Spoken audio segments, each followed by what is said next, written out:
Hello and welcome back to Jazzonomics. I know what I like and I like what I know. And tonight, Matthew, rather unfortunately, I'm going to be Peter Gabriel. My very good friend found this hooded top in the early hours of the morning. I'm not quite sure where she found it. It was probably round the back of the bins at Morrison's, where she was either ratting with her dogs or looking for her dinner. And she also found this piece of equipment many months ago. These hair clippers. And they've been working perfectly up until today. And they've finally given up the ghost. And I've been sort of caught mid shearing, so I'm not really quite sure what I'm going to do about that, but on with the show and I'll see what can be done about this overnight. It's very windy out there, my hair is quite thin, it may come off in a light breeze. I shall see what happens. I had a little bit of good fortune at the charity shops the other day. I haven't had a great deal of good fortune with my hair, as you can well see. I'm expecting the nicknames Monkhouse, Thelonious, Cadfile, etc., etc.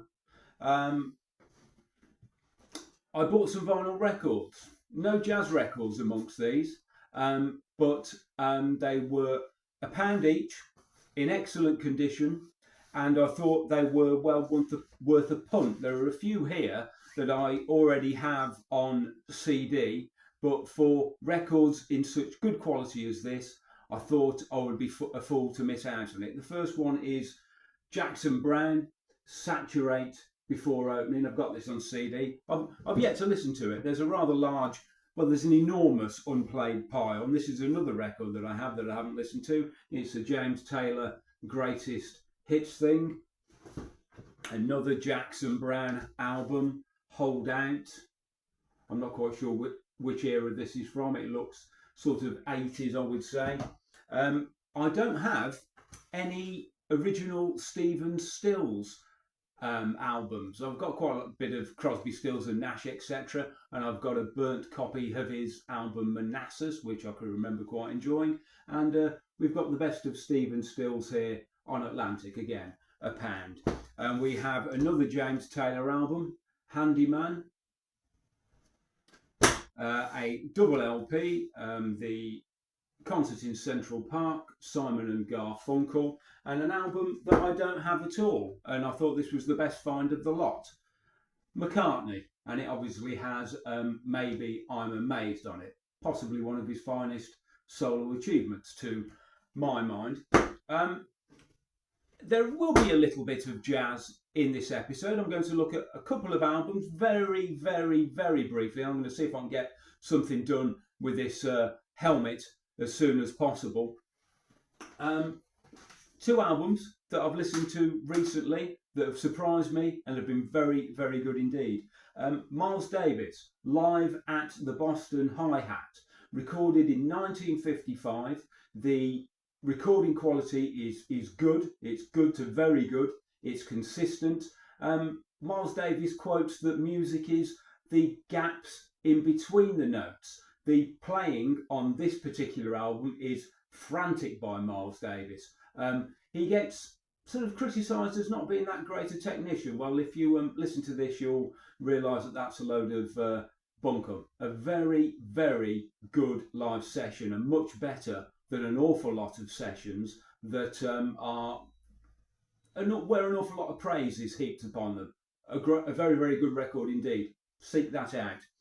And another one is Lester Young in Washington, DC, 1956. This is volume 5. I've got probably at least 4 others of these. I'm not quite sure how many there are in the series, but each one is consistently very good. One to look out for if you see it. Well worth listening to. The Freddie Hubbard box set. I've listened to Mosaic, Breaking Point, Here to Stay and Hubtones. I'd heard Hubtones and Here to Stay before. The other 2 albums are excellent. I've been reading a little bit about Freddie Hubbard, sort of brushing up on my knowledge, if you like.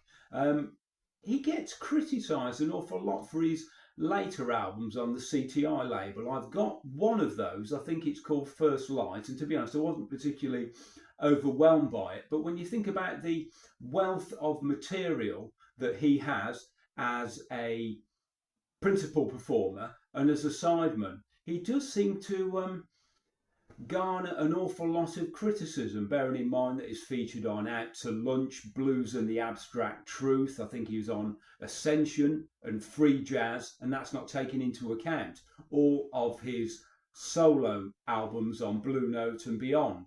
There's a very good album on Atlantic called Backlash, which I was slightly underwhelmed by to start with, but it is a very good record indeed.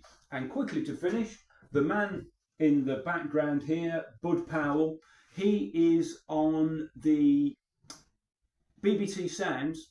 He is the Composer of the Week on BBC Radio 3. That is available on BBC Sounds, I believe. Thank you very much for watching. If you like this video, please like, share and subscribe.